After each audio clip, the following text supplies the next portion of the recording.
নমস্কার। গৌতম বাবু এবং আরও অনেকে একটা কমন কোশ্চেন করেছেন 2G বিষয়, যে বলছে টেনেন্ট মারা গেছে, রেসিডেন্সিয়াল টেনেন্সি ছিল। টেনেন্ট মারা যাওয়ার পরে উনি কী করেছেন, ওনার টেনেন্টের ওয়াইফ এবং ছেলের নামে জয়েন্ট বিল কেটে দিয়েছেন। কারণ উনি জানতেন যে টেনেন্টের ওয়াইফের ওপর ডিভলভ করবে লাইফ লং এবং ছেলের ওপর 5 বছর। এই জেনে তিনি কি করেছেন, টেনেন্টের ওয়াইফ এবং টেনেন্টের ছেলের নামে আলাদা করে ফ্রেশ বিল ইস্যু করেছেন। 5 বছর হয়েছে, তারপর তিনি ছেলেকে বলেছেন তুমি উঠে যাও, তোমার টেনেন্সি শেষ, তোমার মা টেনেন্ট থাকবে, তুমি অন্য জায়গায় ফ্ল্যাট দেখে নাও।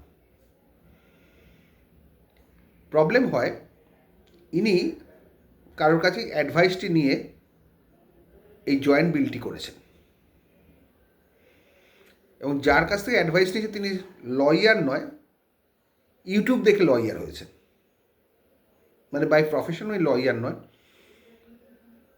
কিন্তু তিনি ইউটিউবে প্রচুর চ্যানেল দেখে দেখে দেখে তার আইডিয়া হয়েছে, সেই আইডিয়াটা উনি গৌতমবাবুকে দিয়েছেন।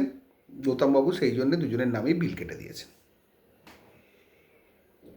এখন গৌতমবাবু জিজ্ঞেস করছেন কি করা যাবে, ছেলে তো উঠছে না। আমি সবসময় অ্যাডভাইস করি যে যদি কনসালটেশন করতেই হয়, প্রপার লয়ারের সঙ্গে কনসালটেশন করুন। বাজারে এরকম অনেক তথাকথিত লয়ার আছে, ইউটিউব লয়ার যাদের আমি বলি, ইউটিউব দেখে দেখে লোককে অ্যাডভাইস করে। 10টা ইউটিউব দেখলো, দেখে অ্যাডভাইস করে নিজেদেরকে বড় মনে করে। আর লোকেরাও দেখছে অন্য অ্যাডভোকেটের কাছে গেলে তো ফিস দিতে হবে, তাই এনার যে অ্যাডভাইস দিচ্ছেন ভালোই বলছেন, এনার নলেজও আছে, সুতরাং এনার কথা শুনে চলি, তাই চললেন। তা আলটিমেটলি রেজাল্টটা কী হলো, এবার উনি শুধুমাত্র উচ্ছেদের যেই মামলা করলেন, ছেলে বলল এটা তো ফ্রেশ টেনেন্সি ইস্যু করে দিয়েছে, আমি ফ্রেশ টেনেন্ট। ইতিমধ্যে মা মারা গেলেন, মানে টেনেন্টের ওয়াইফ যিনি মারা গেলেন, উচ্ছেদের মামলা হলো, বলে না আমার নামে ফ্রেশ টেনেন্সি আছে, মায়ের আমার ফ্রেশ টেনেন্সি আছে, এবার আমি মরে গেলে আমার ছেলে মেয়েদের 5 বছর আর আমার ওয়াইফের লাইফ লং। কোর্ট সেটাই হোল্ড করলো যে এটা ফ্রেশ টেনেন্সি। রেন্ট বিলের ওপর সব কিছু নির্ভর করে। রেন্ট বিল কীভাবে কাটবেন, তার কী এফেক্ট হবে, লতে প্রত্যেকটা অক্ষর সিগনিফাই করে বিভিন্ন জিনিস। সুতরাং ঠিকমতো না জেনে বিল ইস্যু করা বা ইউটিউব লয়ার বলাটা ভুল, মানে ইউটিউব সংক্রান্ত লয়ের বিভিন্ন ভিডিও দেখে যারা জ্ঞান দেয় বা লোককে বলে নিজেদেরকে বড় ভাবে, আর লোকেরাও দেখছে যে আমার পয়সা লাগছে না, এটা নিয়ে নিয়ে এই নলেজটা ওনার আছে, বিশাল নলেজ ওনার, আজকে তিনি কীভাবে ফাঁসলেন বুঝতে পারলেন।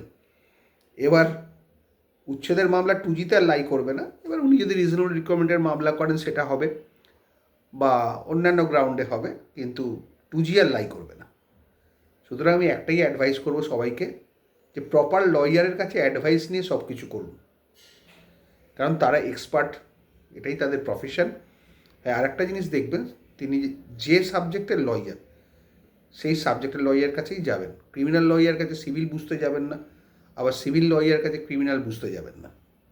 যিনি কোম্পানি ল করেন তার কাছে কোম্পানি ল সম্বন্ধে ব্রিফ করবেন, জানবেন, বা যিনি আরবিট্রেশন ভালো করেন তাকে আরবিট্রেশনের ব্রিফ দেবেন, এটাই নিয়ম। হার্টের স্পেশালিস্ট লিভারও তো দেখতে জানেন, কিন্তু কি হবে তার কোনো গ্যারান্টি নেই। সুতরাং সবসময় যেটা স্পেশালিস্ট, যে লাইনে ফেমাস, যে লাইনে এক্সপার্টাইজেশন আছে, তার কাছেই আপনারা যাবেন, সেটা আপনাদের পক্ষেও ভালো আর মামলার পক্ষেও ভালো। ভালো থাকবেন।